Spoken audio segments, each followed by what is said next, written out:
got into a little bit of a car accident. I have joined the bread making cult.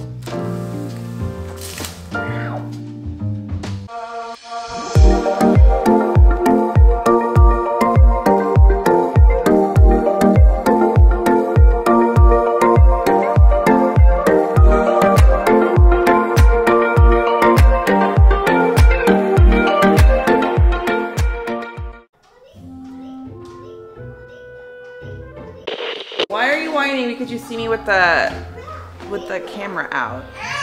My daughter sees me with the camera out. Here she comes. Hi! You wanna say hi? Can you say hi? For those of you that are new, this is my daughter Juliana. She just turned 17 months. And then I have an 11-year-old son, almost 12 years old. He'll be 12 years old in August, so next month. And he is downstairs hiding from his sister because she doesn't leave him alone and he wants to watch Pokemon. It is a gloomy day. It's been raining since yesterday. I think it's just starting to clear up and the sun might come out a little bit later, but for now it is very dark. I have Juliana set up at the sink because today she decided that she likes to play with water in the sink. I actually wanted to show you guys one cool thing that I got I don't even remember, a week ago? Probably about a week ago. You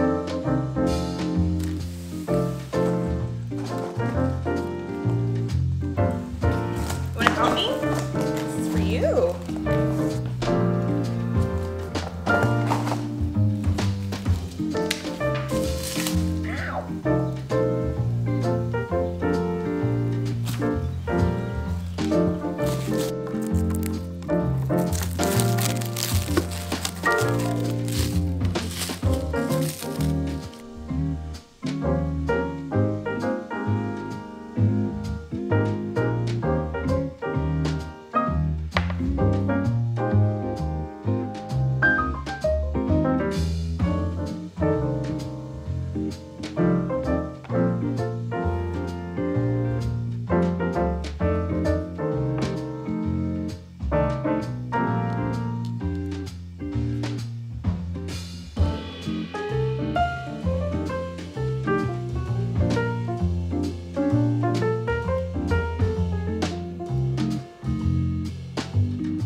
Like it? I actually finally got her one of those kitchen helpers, which I've seen many times. I don't know how long they've existed, but I have only known about them for a fairly short amount of time, maybe about a year.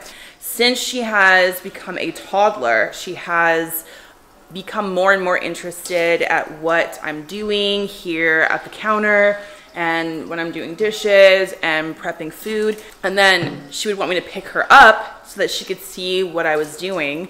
And of course, I can't cook holding a toddler. I can't do a lot of things holding her. So I finally decided to bite the bullet and started looking for a good kitchen helper. And I found some really good ones with great reviews on Etsy. They have, if you guys are looking for one of these, they do have them on Amazon, but I found even like cuter ones on Etsy. And the great thing is that on Etsy, you can do like the 4 payments, because some of these are very expensive. They do have them for like, they start at like 70 something dollars, but that's for like the cheapest you're gonna be able to find. And I don't know what the quality is like on those, but they go from 70 to up to $300, some of them. Originally I was looking for one that could fold so that I can just slide here in the corner, because they're bulky. You know, we don't have like the biggest kitchen and I didn't really want it in the way.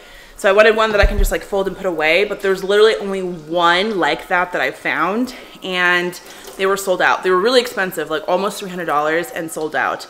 So I decided to just go with something that didn't fold. It's fine. I just kind of like will push it off to the side when she's not using it, and it really doesn't get in the way too bad. It's not a big deal. So far it's been really cool to use. Like right now she's on it, and I just put some bowls and a spoon in this thing in there, and she's playing with water, and that'll keep her occupied for a few minutes. It has been a week, and I gotta share with you guys some of the stuff that's gone down. But first, let's get some coffee. I'm gonna show you guys how I've been drinking my coffee as of late. You guys know that for the longest time, if you've been with me for a while, how I've been doing the kind of like the caramel macchiato coffee. Lately, I've been drinking my coffee a little bit different, and it's so delicious.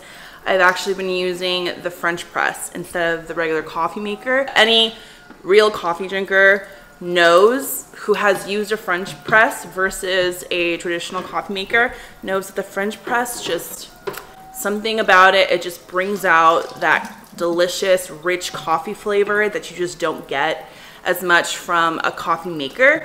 So I've been doing it in the French press, and I'm gonna show you guys how I've been prepping my coffee. It's so good.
So while she's still occupied here at the sink, I'm gonna have a little bit of a chat with you guys.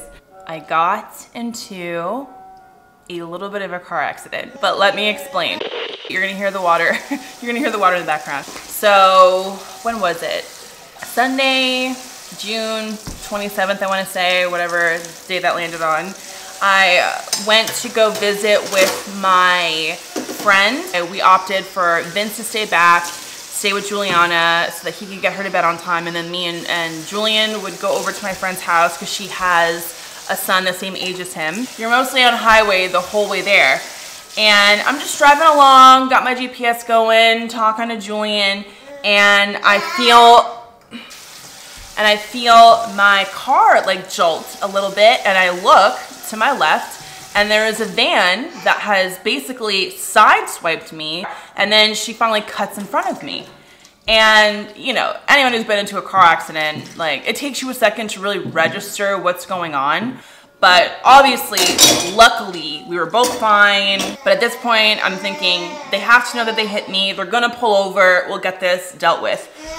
Well, they never pulled over. They never pulled over. I followed them for a few minutes. So at that point, I'm like, okay, well, we need to get the license number. So I have my son take a picture with his phone while I am following her. We get the license plate number, and so I decide to pull up next to her, and that's when I realized it was a woman, and try to get her attention, like, hey, you hit me, we gotta pull over. My son was like waving her down. I was trying to wave her down. She wouldn't acknowledge me. She wouldn't even look over. So of course, I've never dealt with this before. I've been in one like actual car accident, and obviously like everyone involved pulled over, cop for calls. So I had no idea, and maybe this is me just being like super ignorant, but I had no idea what the protocol was when someone does that. If someone just like sideswipes you, and there was like so much construction on the highway, there was not many places to pull over. So I was like, hey, I'm just gonna try to get somewhere safe, closer to my destination, which was my friend's house, and then I will figure out, like, I'll assess the damage, figure out what to do. I called my Vince, and he was like, you know, no, definitely like pull over at some point, call the cops, like all that stuff. I eventually pull over, call the cops, whatever. The dispatch is basically like, well, you are too far away from, that the trooper said you're too far away from where the accident happened, you have to go back. I'm on the highway, mind you, still at this point.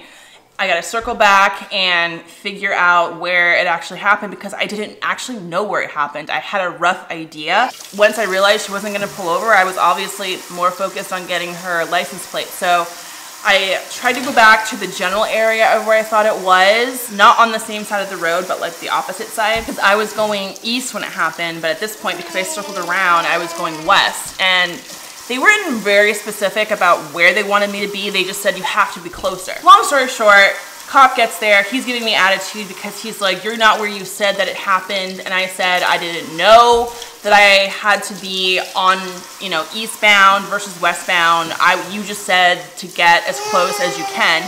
And there weren't very many places to pull over. So I decided to just pull over, you know, as close to the area that I could remember where it was. And there was only one exit that I remembered because after everything happened, when I finally took note of where I was, sorry if that is so loud, when I finally took note of where I was, I just remember seeing this exit, and that was just, so I knew it happened around that general area, but I didn't have an exact location because I was following her. So anyway, he's giving me trouble because he's like, I have to put a mile marker on the report, all this stuff. And he was being just very difficult. So I finally just had to be like, look, this has never happened to me before. I didn't know the rules. It was unexplained to me clearly where I had to go exactly where it happened. And even if you had told me that, I can't tell you that because I had no idea where it actually happened. I was trying to see if she was going to pull over, she didn't, and then I was getting her license plate, and by the time I looked around and realized where I was, I only saw the one exit, and that was how I was able to know the general area of where it happened, but I told him, like, I'm sorry, I don't have details. The situation happened so fast, she didn't pull over, I'm not gonna know exactly where it happened at.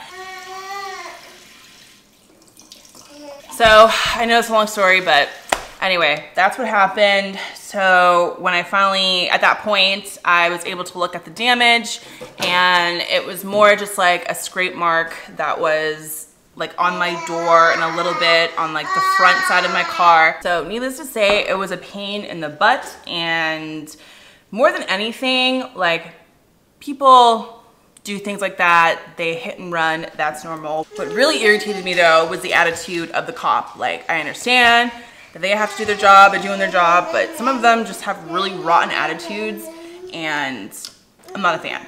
And then, of course, that same day, Vince was starting to have some significant tooth pain. I told him the first time that he told me about it, which was a while before, that he first kind of started feeling it here and there.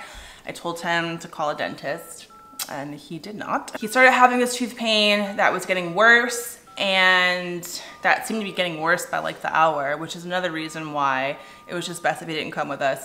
And then it was like he didn't sleep well that night. He only slept like an hour that night. And then the next day, the next 2 days, he was in excruciating pain. He had to call off of work.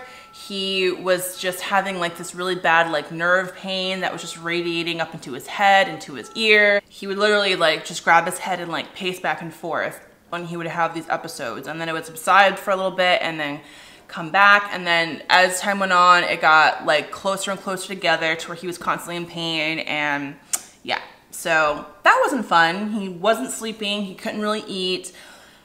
We finally got him in with a dentist after the second day of that, and he went in and he has an infection in one tooth, and also he needs a root canal. So yeah, it's been a lot of fun over here, a lot of drama, but they gave him antibiotics. He's been on it. Today would be his third or fourth day, something like that. And he, as of yesterday, started feeling a lot better. He went to bed at like 5 p.m. the night before and slept till 4 a.m. like straight through because he was so sleep deprived. But yeah, so he's back at work today. We still have to schedule his root canal, but at least the pain is under control. And don't get me wrong, I would not want to trade places with him. I know how bad nerve pain is and tooth pain, but because he couldn't help, because he was in so much pain, he couldn't help me with Juliana or with anything. So I was basically doing it all by myself for 2 days, including overnight. Of course, it has to coincide with when she's going through a leap and she's not sleeping well at all. So it was like just everything happening all together. Needless to say, I'm really happy that it's getting back to normal because like that was kind of rough. Oh my God, this child is driving me insane. So I think I've mentioned before, we have taught her some words for just like some baby sign language so she can communicate some like key things so that, you know, she doesn't have to like struggle so much to tell us what she wants.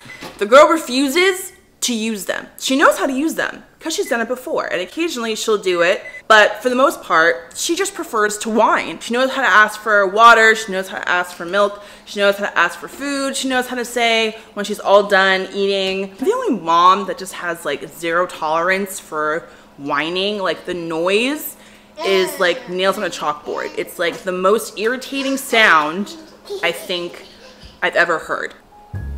You wanna say hi? Look. Look. You wanna say hi? We gotta put some clothes back on you. Are you done playing with the water? Okay, so I'm gonna make her some sweet potato fries and probably something else for protein. I don't really know, but I got the oven on and I gotta get this girl fed so that eventually I can eat and finish my coffee. This is another thing it's useful for. If she wants me to hold her and I can't hold her, she can just kind of stand there. Say hello. So while I'm peeling this, you guys, I have not unfortunately, but I have joined the bread making cult. I'm kidding, it's not a cult. It just seems like it is. No, it's actually really cool. So I don't even know what got me onto it. Since I've like kind of switched up my diet, I just kind of look for healthier ways to do things. And obviously making things yourself from scratch, you can kind of be more in control what goes into it. Is this even still good? Like, since I made like, just like the improvement in my diet and everything, I was just reading up on some stuff and found that sourdough bread, first it started off with me finding out about sourdough bread, and that sourdough bread, you know, people talk about whole wheat and multigrain and all that stuff, and those are good, but that sourdough bread, because of how it's made, the fermentation and the bacteria that is needed to make the bread, it kind of has some probiotic properties, like benefits, because there's good bacteria. And then on top of that, it's just like something about also because of how it's made, your body kind of just like digests it better. It doesn't spike your blood sugar as much as like other breads do. A few other things. You guys can look it up, it's interesting. But anyway, so it started with me looking into sourdough bread, and I'm thinking, oh, maybe I should start buying sourdough bread. But then it just kind of dawned on me, when people were quarantining, I just saw a lot of people learning how to make bread.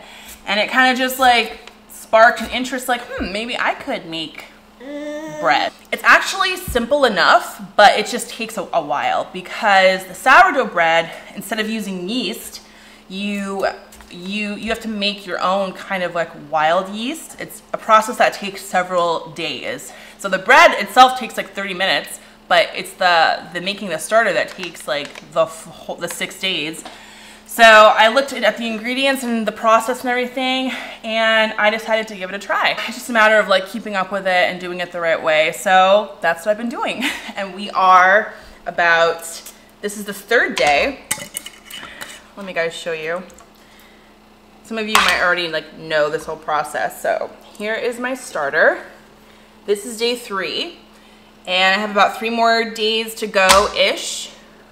You can see that like there's some bubbles in there. That tells me that there's like activity happening, which is what you want. And it's just really cool. So I will let you know when I get to the end of all of this, how that goes. Is that good? I just had my lunch and she is trying to eat the scraps. What are you doing? Well, at least we both eaten lunch. Still didn't quite clean up all the water from the mess she made by the sink. What? I still have, like, not so much, but I still have a few things that I need to do, like laundry I haven't put away in days. I've definitely fallen behind on laundry. I've been keeping up with, like, the laundry days that I had set for myself, but it's just a matter of, like, putting the clothes away and all that. You guys know it's not always, doesn't always happen. Are you drinking that water? It's great because she can climb up on this thing by herself. She doesn't need my help. Actually, how did you get on there? It's not even the right way. It's backwards. What did you do? Did you drop my water? You did?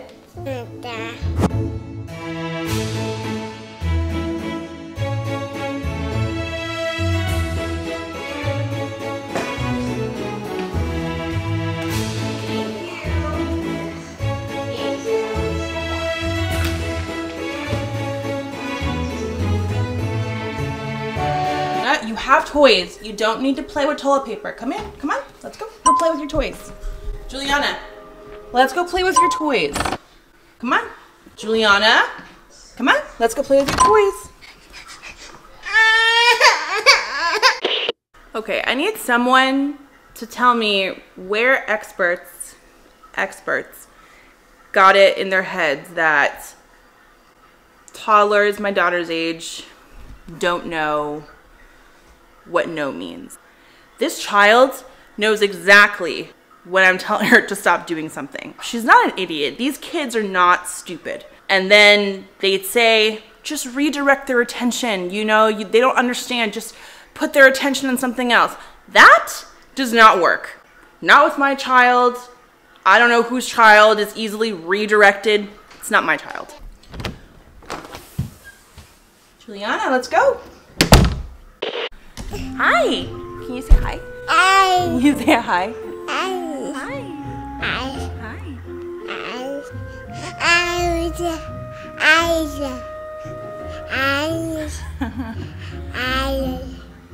Say hi. All right, so it's a little bit later, quite a bit later. She actually did end up going to sleep, which is nice. I'm trying to find the remote. I always hide it from myself somehow. There it is.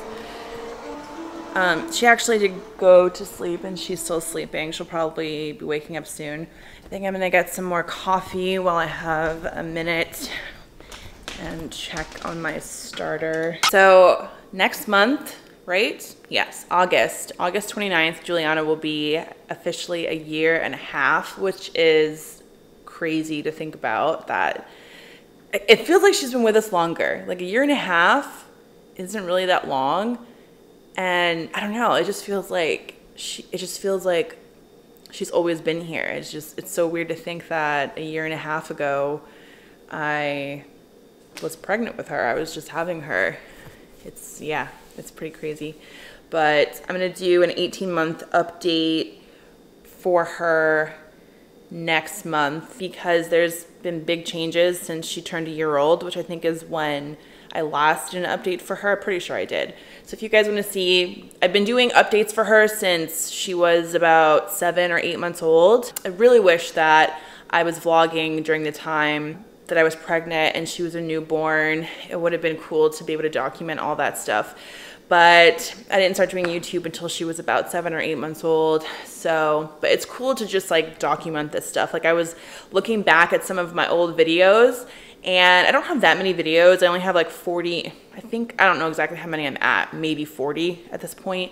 So not that many, but even just going back a few months is like I was recording on my iPhone and she was so little and it was funny to watch. They're so cute and it's like having like glorified home movies, which is really cool. So I'm actually really happy to be doing this. I also want to do a video pretty soon. I already have a couple of videos recorded that I have to edit, so I don't know exactly when I'm going to do this one, but I want to do one that talks about all the things that I experienced, but I didn't realize how many other women experience it too, in terms of when you have a baby, like after you've had your baby. People talk about things that, you know, you go through during pregnancy, things to expect during pregnancy, and then they talk about things to expect with your newborn.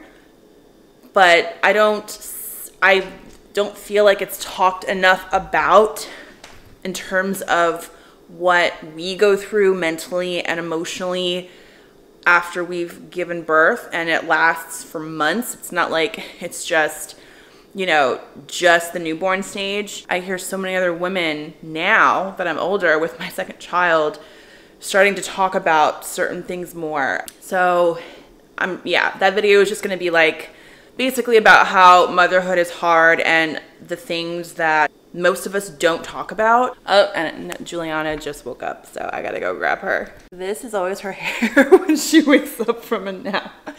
I just made myself an iced coffee and we got her back over here. I'm trying to get better at letting her do activities like this as she's getting older and needing a little bit more stimulation and the sensory type of activities. It's really hard for me to let go. I don't know if any of you can relate. If you have like OCD or like neat freak tendencies like I do, it's very hard for me to just let her play and make a mess. And then on top of that, I also know that I'm creating more work for myself that I have to do later on. You know, I already have like a million things that I have to stay on top of in this house, and it's just like, oh great, like one more thing I have to do. But, you know, I have to remind myself it is for a good reason. It's fine. We're all okay. It's not the end of the world, but it is hard for me to let go. Juliana, what you doing? What you doing? I don't know what's going on with my camera. I just tried filming my ending to this vlog and it didn't record anything. But anyway, we don't have too much else going on here. Today was a super random vlog, as you can tell. I literally got nothing done. I didn't do the laundry. I didn't fix my bed. I literally have done nothing except for try to keep myself and my child alive. And you guys know that's just how some days go. If you're new, subscribe, hit the notification bell so that you know when I post new content. I have so much new content that I have coming out in the next few weeks that I'm really excited about. So I hope you guys stick around. I post about once a week. Well, I do post once a week. I would like to try to post twice a week here and there, but we will see. It's a lot of work. So anyway, thanks for watching, and I hope to see you guys next week for a brand new video. Juliana, say bye!